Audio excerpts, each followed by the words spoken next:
Guys, तो आप देख रहे हैं मिस हुसैन चैनल। तो आज हम डिस्कस करेंगे chapter 2 form of business organisation. यानी फॉर्म ऑफ बिजनेस ऑर्गेनाइजेशन क्या है। तो there are different form of business organisation के। बिजनेस ऑर्गेनाइजेशन के डिफरेंट क्या हैं, फॉर्म्स हैं from which a choice has to be made. जैसे फर्स्ट है sole proprietorship, second joint Hindu family business, third partnership, fourth joint stock company and fifth cooperation societies.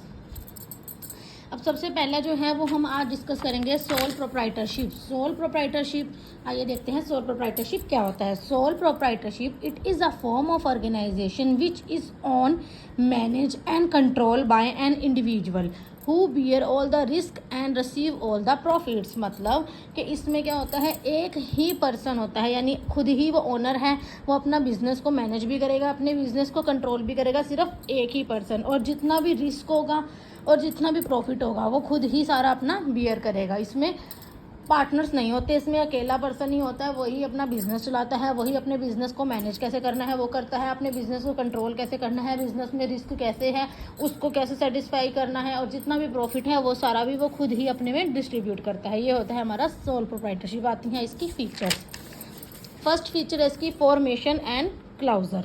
It can be established and closed without any legal formalities. मतलब वो अपना business को एस्टेब्लाइज भी कर सकता है और अपने बिजनेस को बंद भी कर सकता है, इसके लिए उसे कोई भी लीगल फॉर्मेलिटीज़ की ज़रूरत नहीं है। Second, liability.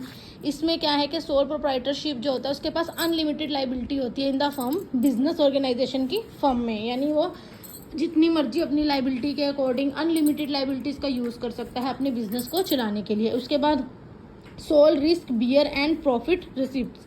मतलब इसमें क्या होता है कि वो खुद ही ओनर है, वो क्या करता है, रिस्क भी वही बियर करता है, और जितना भी प्रॉफिट होता है सारा कौन रिसीव करता है, वही अपने आप रिसीव करता है, जिसका ये खुद का बिजनेस होता है। क्योंकि इसमें अकेला ही पर्सन है जिसने रिस्क भी लेना है, प्रॉफिट भी कमाना है, अपने बिजनेस को मैनेज भी करना है, कंट्रोल भी करना है, उसको क्लोज भी करना है, तो सब उसके ऊपर ही डिपेंड होता है। Next, control. All the decisions are taken and implemented in the organisation by the owner. Means कि जितने भी डिसीजंस हैं और जितने भी इम्प्लीमेंट्स होते हैं सारे किसके द्वारा डिस्कस किए जाते हैं और लिए जाते हैं, बाय ओनर के द्वारा। No separate entity. इसमें उसकी कोई भी अपनी सेपरेट एंटिटी बनाने की ज़रूरत नहीं होती, क्योंकि वो अकेला पर्सन है, उसी ने ही बिजनेस देखना है, तो क्या अपनी अलग अलग आइडेंटिटी बनानी किसी ने। 6 point, lack of business continuity. Business can be continue till the owner wishes. यानी बिजनेस जो है वो कंटिन्यू होता है किसके द्वारा, ओनर के द्वारा ही, क्योंकि वही है, उसी ने ही चलाना है अपना बिजनेस, उसी ने ही बंद करना है, तो उसकी मर्जी है उसने कब तक अपने बिजनेस को कंटिन्यू करके रखना है और कब उसे क्लोज करना है। तो ये होती हैं उसकी फीचर्स।